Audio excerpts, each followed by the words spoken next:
नमस्कार. आज आपण हाडशी या ठिकाणी आलेलो आहे आणि आपण इथं पाण्यामध्ये माती खूप असल्यामुळे आपण आहे ना बॅक फिल्टर बसवतोय. कस्टमरची रिक्वायरमेंट होती की इथं खूप माती आहे, आपण वॉटर शॉर्पनर बसवायचा का बॅक फिल्टर बसवायचा. माती खूप असल्यामुळं आणि पाणी हे डॅमचं येतं. वॉटर शॉर्पनरच्या ऐवजी आम्ही त्यांना सजेस्ट केलं की आपण एक बॅक फिल्टर बसवू, म्हणजे माती त्याच्यामध्ये कलेक्ट होती. तो फिल्टर बसवणार, 2 फिल्टर बसवणार आहेत. ही त्यांची एक टाकी, ही अख्खी पूर्ण ही टाकी दिसती, ही अख्खी टाकी आहे. मला तर वाटतं ते 10,000 का 12,000 लिटरची टंकी आहे. तिथनं हे पाणी जाते, असं ही लाईन जाते. ही लाईन तुम्हाला दिसतीये, ही लाईन पूर्ण वरती जातीये आणि त्याच्यानंतर हे बॅक फिल्टर आहे. तुम्ही अजून बघितलं तर वरच्या साईडला हा बंगला आहे. बंगल्याच्या वरती एक बसवायचा आहे, तर आपण ते बसवतोय. हे ठिकाण आहे, तुम्हाला दाखवतो काय काय आहे ते. हा प्रेशर गेज आहे.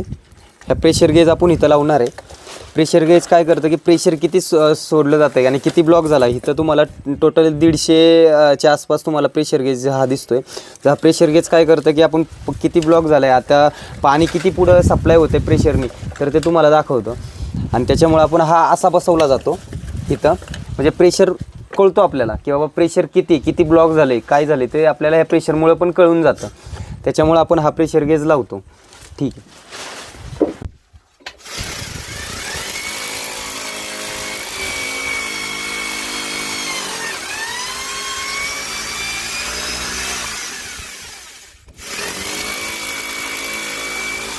मारू का? 2 बजारे क्लॅम्प यायला ना खाली, अजून काय नको क्लॅम्प.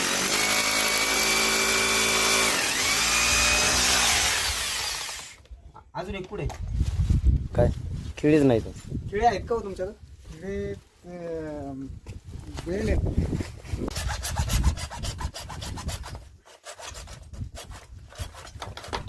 इतकं केलं ना तुम्ही आता.